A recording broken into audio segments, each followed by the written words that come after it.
حسن بصری یہ بھی بہت بڑے اللہ والے بزرگ تھے. ایسے کچھ بزرگ بیٹھے ہوئے تھے, یہ سارے اللہ والے بزرگ تھے, ان میں سے کسی کے دل میں دنیا کی محبت نہیں تھی. بزرگ کی تو ڈیفینیشن ہی یہی ہے کہ دنیا کی محبت نہ ہو.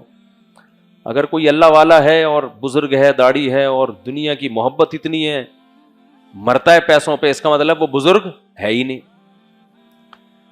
تو یہ سارے بزرگ بیٹھے ہوئے تھے, تو ایک شخص نے آ کے دنیا کی برائی بیان کرنا شروع کر دی کہ دنیا مسافر خانہ ہے, یہاں سے ہم نے جانا ہے, یہ دل لگانے کی جگہ نہیں ہے. تو غالباً حسن بصری تھے یا کوئی بزرگ, نے چپ کر کے خاموش کرا دیا, چپ کر کے بیٹھ جایا. یا سارے اللہ والے لوگ بیٹھے ہوئے, سب کو پتا ہے کہ دنیا کیا ہے, مسافر خانہ ہے. تو بڑا فنڈر آیا بیٹھ کے ہمیں سمجھا رہا ہے کہ دنیا کیا ہے, مسافر خانہ. دنیا داروں کی مجلس ہوتی تو بات کرتا ہوا اچھا لگتا, یا جنرلی عوام میں بیان چل رہا ہوتا. سارے اللہ والے لوگ ہیں, سب کو پتا ہے دنیا کی کیا حیثیت ہے. تو آ کے کیا کر رہا ہے, بات کیا غلط کر رہا تھا؟ بولو. بات تو صحیح ہے لیکن بے موقع ہے, بولنے کا شوق ہے. ٹیلی ویژن پہ کچھ اسکالرز ہیں جن کو بولنے کا شوق ہے. یہ مذہبی لوگوں کو بھی ہوتا ہے, یہ ذہن میں رکھیں, یہ صرف دنیا داروں کو نہیں ہوتا, یہ مذہبی لوگوں کی. یہ دنیا کی محبت بڑی خطرناک چیز ہے. یہ داڑھی کے ساتھ بھی ہو سکتی ہے. دنیا کی محبت میں صرف پیسے کا شوق نہیں ہے, بولنے کا شوق بھی ہے. پیسے کا ذکر اس لیے کیا جاتا ہے کہ وہ کامن ہے. زیادہ بولنے کا شوق یہ حب جاہ کی علامت ہے کہ ہر محفل میں میری ٹانگ کیا رہے, اونچی رہے, بولتا رہے گا. جو سوال پوچھو ہر سوال کا ان کمبختوں کے پاس جواب ہے. کوئی ایک سوال ایسا نہیں ہے جس کے جواب میں آپ بولو بھائی مجھے اس بارے میں نالج نہیں ہے. سب کچھ پتا ہے. بعض لوگوں کے پاس ٹائم بہت ہے, جب ان سے سوال پوچھو نا تو جواب میں پورا ایسا لگتا ہے کہ ایم اے اسلامیات کی تیاری کر کے آئے ہیں. یہ سوال ہے اور پھر اس کے جواب میں نحمدہ اور فلانا, اور یہ اتنا کھینچیں گے جواب کو. میں کہتا ہوں یار ان کے پاس ٹائم بہت ہے. کسی کی نیت پہ ہم شک نہیں کر رہے, لیکن یہ عام طور پہ طریقہ اس کا ہوتا ہے جو اپنی ٹانگ اونچی رکھنا چاہتا ہے. یہ بتانا چاہتا ہے کہ میرے پاس نالج کم نہیں ہے, بہت کچھ جانتا ہوں میں. حالانکہ جواب اس میں پھر بھی نہیں ملتا. آدمی کہتا ہے پتہ نہیں جواب کہاں گیا, اس میں جواب کدھر بڑھ گیا. وہی سیٹ اپ ہے. وہ ایک گاؤں میں ایک بندہ پڑھ کے گیا مدرسے سے, آتا واتا کچھ نہیں تھا اس کو. بخارات جب نہیں آتا ہے نا انسان, جب آتا ہے تو ٹو دا پوائنٹ جواب دے دیتا ہے. جب جواب نہیں آتا تو کیا کرتا ہے, ایفیشنسی جھاڑتا ہے, گھماتا ہے. بے وقوف لوگ متاثر ہوتے ہیں, یار اللہ نے علم جو دیا ہے نا, علم نہیں علوم دیے ہیں اس کو. مجھے لوگ بھیجتے رہتے ہیں یار ماشاءاللہ کیسی نالج. میں نے کہا اس میں جواب کہاں ہے. اور دوسری بات, اگر جواب ہے بھی تو اس کے لیے اتنی لمبی بات کرنے کی ضرورت نہیں تھی. اتنی لمبی بات کرنا ہی خود انسان کے فارغ ہونے کی دلیل ہے. ہاں کوئی بعض دفعہ جواب کو سمجھانے کے لیے ڈیٹیل میں جانا پڑتا ہے, تمہید باندھنی پڑتی ہے. وداؤٹ تمہید آپ کی سمجھ میں وہ جواب آئے گا نہیں. تو وہ ایک الگ بات ہے. تو وہ یہ میں اس کی مثال سے سمجھاتا ہوں. ایک بندہ جو خام خواہ میں جواب کو طول دیتے ہیں نا, ٹو دا پوائنٹ بات نہیں کرتے,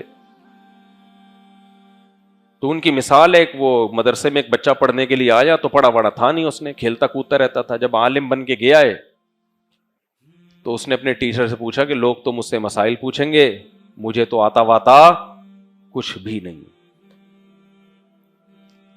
تو میں کیا کروں پھر. کہتا ہے یار دیکھو لوگ تو بےچارے بے وقوفی ہوتے ہیں, زیادہ تر آپ نے ایسا کرنا ہے کہ جب کوئی سوال پوچھے نا تو شقیں بنا دینا, شقیں, کہ یہ ایسا ہوا تھا یا یوں ہوا تھا, یوں ہوا تھا یا یوں ہوا تھا. اور جب بالکل ہی پھنس جاؤ تو بولنا اس مسئلے میں اختلاف ہے, کچھ کی یہ رائے ہے, کچھ کی یہ رائے. لوگ سمجھیں گے یار بہت بڑی فلم ہے یار. تو لوگ, ایک بندہ اس سے مسئلہ پوچھنے کے لیے آیا کہ جی کنویں میں چوہا گر گیا ہے, کنویں میں چوہا گر گیا ہے, تو پانی کتنے ڈول پانی نکالیں کہ کنویں کا پانی پاک ہو جائے. آج کل کے جو افلاطون قسم کے اسکالرز ہیں نا, وہ اسی بحث میں, ان کو جو جواب آتا نہیں ہے, تو وہ بحث میں الجھا دیتے ہیں. ایکچولی یہ مولویوں کے بنائے ہوئے مسائل ہیں, کنویں, اور ان مولویوں نے انہی چکروں میں لوگوں کو ڈالا ہوا ہے. نظام کی تبدیلی کی تو کوئی بات کرتا ہی نہیں ہے.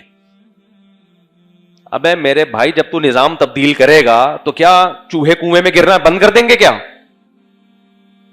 جب تبدیل ہوگا تو بھی تو یہ واقعات ہوں گے, کبھی چھپکلی ٹینک میں گر کے مرے گی, کبھی کنویں میں گر کے مرے گی. تو وضو کرنے والے مسئلہ تو پوچھیں گے نا کہ نظام تو تبدیل ہو گیا ہے, خلافت عثمانیہ دوبارہ بحال ہو گئی ہے, تو ارطغرل دوبارہ واپس زندہ ہو کے آ گیا ہے, تو اب یہ بتائیں کہ اس پانی سے وضو جائز ہے یا نہیں ہے؟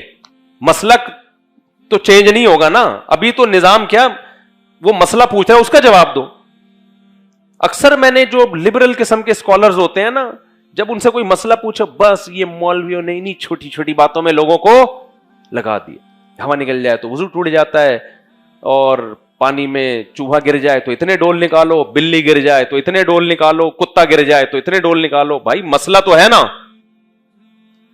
آپ بتا دو کتنے ڈول نکالو. پھر نظام تبدیل کرنے میں لگا ہوا ہے, یہ بتا دوں میں آپ. پاکستان میں جس نے کچھ بھی نہیں کرنا نا, وہ پتہ ہے کیا کر رہا ہے؟ سسٹم کو تبدیل کرنے کی کوشش کر رہا ہے. سمجھ لو کہ یہ کچھ بھی نہیں کرنا چاہتا. سسٹم تبدیل کرنے کے بہت سارے شعبے ہیں, تبدیل کی کوشش کرنی چاہیے. کیسے کریں گے آپ؟ افراد پہ بھی محنت ہوگی, عدلیہ پہ بھی محنت ہوگی, فوج پہ بھی محنت ہوگی, تعلیمی نظام, آپ تعلیمی ادارے بنائیں گے تاکہ آپ کے اسکولوں سے پڑھ کے لوگ اچھی اچھی پوسٹوں پہ جائیں. ماحول ان کو کون دے گا؟ بھائی تبدیلی 3 طرح سے آتی ہے, آرمی ہے, فوج ہے آپ کی, عدلیہ ہے, بیوروکریسی, اور سیاستدان ہے. یہی ہے نا. سیاستدان کے لیے تو ضروری ہے کہ اسکول میں نہ گیا ہوا ہو, وہ پڑھا ہی نہ ہو اسکول میں, لہذا اس کے لیے اسکول بنانے کی 4 طبقے ہیں نا جو ملک کو چلاتے ہیں. بھائی سیاستدان ہے, فوج ہے, عدلیہ ہے, اور بیوروکریٹس ہیں. یہ 4 لوگ چلاتے ہیں نا ملک کو. تو ان میں جو سیاستدان ہیں ان کا اسکولوں سے کوئی تعلق بولو نہیں ہوتا, بالکل کوئی دور دور کا بھی تعلق. تو ان کے لیے تو تعلیمی نظام کی آپ کو ضرورت ہے ہی نہیں, اور وہ ہمارے کنٹرول میں ہے بھی نہیں. وہ سسٹم کے تحت چلتے ہیں. پھونکو والی سرکار پھونک لگاتی ہے, یوں جو نیچے جا رہا ہوتا ہے وہ ایک دم اوپر آ جاتا ہے. وہ ہمارے کنٹرول میں نہیں ہے. اس کے لیے پھونکو والی سرکار پہ محنت کرنی پڑے گی آپ کو کہ وہ صحیح پھونک لگائیں. سمجھتے ہیں کہ نہیں سمجھتے؟ تو یہ جتنی سرکاریں, باقی جو 3 سرکاریں ہیں, فوج ہے, عدلیہ ہے, بیوروکریٹس ہیں, یہ تعلیمی نظام سے ہو کے بولو اوپر جاتے ہیں. یہ تعلیمی نظام. تو تعلیمی نظام جن لوگوں کے ہاتھ میں ہے وہ سیکولر اور لبرل لوگ ہیں. تعلیم بری کہیں بھی نہیں ہوتی دنیا میں. جس ماحول میں تعلیم دی جا رہی ہوتی ہے وہ ماحول آپ کو بگاڑتا ہے. مسلمان, یہ جو میڈیکل سائنس ہے اس میں بہت زیادہ ترقی کی کس نے؟ مسلمانوں نے. آج جتنی جو میڈیسن ہے یہ تو وہی مسلمان حکیموں کی جو محنت تھی, انہی دواؤں پہ ریسرچ ہو کے بہت ساری میڈیسن بنی ہے. لیکن پہلے زمانے میں آپ مسلمان ڈاکٹر کو, جس کو حکیم کہا جاتا تھا, اور ایک عالم کو, اس کے گیٹ اپ میں آپ کو کوئی فرق نظر بولو نہیں آئے گا. لیکن وہی میڈیکل سائنس جب گوروں کے ہاتھ میں گئی ہے, پھر مسلمان جب وہاں سے پڑھ کے آیا تو پی بھی رہا ہے, اور سگریٹ کے دھوئیں ناک سے بھی اور منہ سے بھی نکال رہا ہے. بھائی وہی میڈیکل سائنس جب مسلمان پڑھاتے تھے تہجد گزار پیدا ہوتے تھے. سمجھتے ہیں نا؟ وہی میڈیکل سائنس جب گورا پڑھا رہا ہے تو ایتھیسٹ پیدا ہو رہے ہیں, شرابی پیدا ہو رہے ہیں. میں نے اپنی زندگی میں پہلا شرابی جو دیکھا وہ ڈاکٹر صاحب تھے. مجھے نہیں پتا تھا شراب وراب کیا ہوتی ہے. پہلا جو میں نے شرابی اپنے محلے میں دیکھے نا, وہ کیا تھے؟ محلے کے سب سے اچھے ڈاکٹر تھے. وہ سب علاج کراتے تھے ان سے.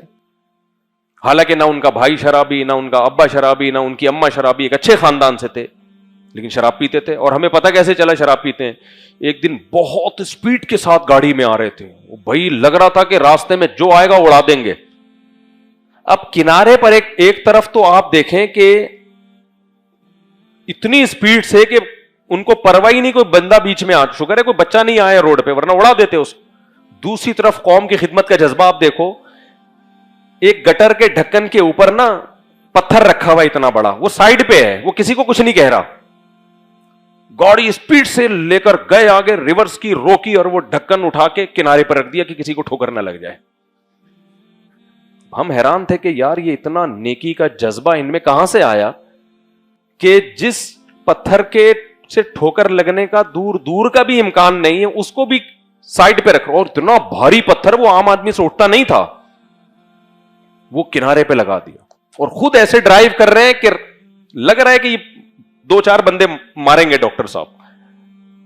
میں بہت چھوٹا تھا اس وقت, میری عمر 10-11 سال ہوگی. میں نے پوچھا بھائی یہ کیا ہے, تو انہوں نے کہا ڈاکٹر صاحب نے نا پی وی ہے, لڑکوں نے بتایا یہ کیا ہے, پی وی ہے انہوں نے. تو میں حیران ہوا کہ یہ تو بڑے ایجوکیٹڈ آدمی ہیں, شراب کا ہم نے سن رکھا تھا بری چیز ہے, حرام ہے, ہر جگہ یہی سن, تو یہ ایسا کام کر رہے ہیں. یہ کوئی چرسی کرے, ہیروئنچی کرے, کوئی جاہل آدمی کرے, سمجھ میں آتا ہے ڈاکٹر صاحب.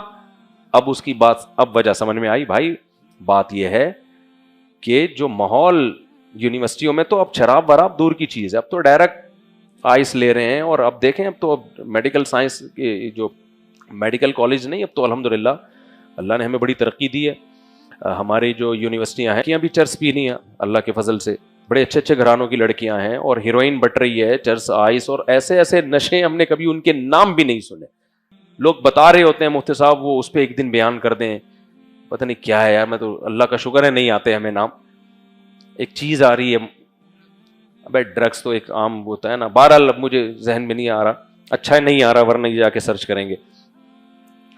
تو تعلیمی ادارے تربیت کی ایسی کی تیسی, زنا کے اڈے بن گئے.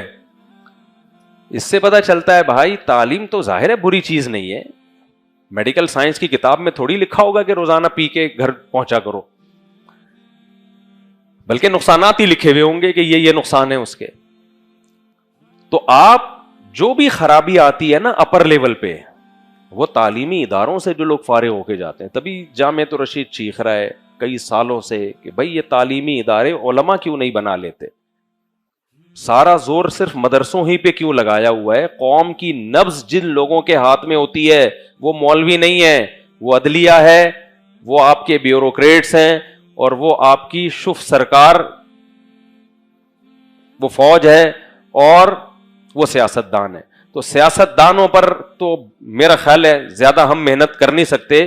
یہ 3 ادارے تو یہ تو آپ اچھے اسکول بناؤ, اس میں اچھی ایجوکیشن ہو, یہاں سے جب فارغ ہو کے لوگ جائیں گے تو ملک کو ایک صالح قیادت ملے گی کہ نہیں ملے گی. اور ابھی معاملہ اتنا خراب نہیں ہے کہ آپ سمجھو سارے غلط ہیں, نا نا نا نا, یہ بدگمانی ہے. یہ بند کمرے میں بیٹھ کے فیصلہ کرنا کہ فوج میں سارے برے, عدلیہ میں سارے برے, سیاست دانوں میں سارے برے, یہ بند کمرے میں بیٹھ کے فیصلہ کرنا بہت ڈینجرس ہے. آپ نکلو گے تو آپ کو پتا چلے گا بھائی ابھی بھی خیر کا کام بہت ہو سکتا ہے اچھے طریقے سے, لیکن آپ کا قبلہ تو درست ہو نا, کام جو آپ کر رہے ہو, آپ کی جو فورس ہے اس کی ڈائریکشن تو صحیح ہو نا, آپ کی قوت جو ہے وہ صحیح سمت میں لگے گی تو کام ہوگا. قوت جب صحیح سمت میں نہیں لگے گی بھائی, محنت زیادہ ہوتی ہے, اس کا آؤٹ پٹ زیرو ہوتا ہے. میں سمجھا پا رہا ہوں اپنی بات, یہ میں نے اس لیے بتایا کہ کچھ لوگ بار بار نا یہ مولوی سسٹم تبدیل نہیں کر رہے, یہ مولوی نظام کی تبدیل, مولوی بس لوگوں کو نکاح طلاق کے مسائل بتا رہے ہیں, لوگوں کے جنازے پڑھا رہے ہیں, لوگوں کے نکاح پڑھا رہے ہیں. تو میرے بھائی کیا کریں, جنازے چھوڑ دیں کیا وہ مردے کو, ایسے چھوڑ دیں ہم اس کو؟ تو باتیں کرنے پر گورنمنٹ کی طرف سے کوئی پابندی بولو نہیں ہے, پھینکتے رہو. اچھا جو جتنی بڑی بات کرے گا لوگ کہتے ہیں یہ ہے اصل, اس کے پیچھے ہے کیا تمہارے پاس, کوئی پیکج کیا ہے سسٹم تبدیل کرنے کا؟ ہم جب سسٹم تبدیل کرنے کی بات کرتے ہیں تو ہمارے پاس ایک پیکج ہے, اور اس پیکج پر ہم عمل بھی کر رہے ہیں, اور دوسرے پیکج کو ہم برا نہیں کہتے. کوئی بھی سوٹیبل پیکج ہو آپ لے کر آؤ ہمارے سامنے, لیکن ہوائی باتیں اگر کوئی کرو گے تو بھائی پھر ہم نہیں مانتے. تو وہ مدرسے کا طالب علم گیا اور کہنے لگا کہ جی وہ کسی نے آ کے پوچھا کہ جی چوہا گر گیا ہے, چوہا کنویں میں گر گیا ہے, تو کتنے ڈول نکالنے ہیں؟ اب یہ پریشان, وہی نا بات کو طول دینے کی ان کو عادت, جواب آتا نہیں ہے. تو کہنے لگا دیکھو چوہا یا تو مر کے گرا ہوگا یا گر کے مرا ہوگا, دونوں کا حکم جدا جدا ہے. آپ تحقیق کر لیں کہ پہلے مرا تھا پھر گرا تھا, یا پہلے گرا تھا پھر مرا تھا. تو بیچارہ چلا گیا تحقیق کرنے کے لیے, میرا خیال ہے اب تک تحقیق ہی کر رہا ہے وہ. دوسرا ان کو یہ سکھایا گیا تھا جب پھنس جاؤ تو بولو اس میں اختلاف ہے. تو جس مسئلے کا جواب نہیں آتا بھائی اس میں اختلاف ہے، اس میں اختلاف ہے، اس میں اختلاف ہے. تو ایک دن ایک صاحب آئے کہ جی ہمارا کلمہ کیا ہے. اب ان کو عادت پڑ چکی تھی بغیر سوال سنے نا اس میں کیا ہے اختلاف ہے. اس نے کہا اس میں اختلاف ہے. لوگوں نے پکڑ کے جوتے مارے، یار کلمے میں بھی اختلاف ہے کیا؟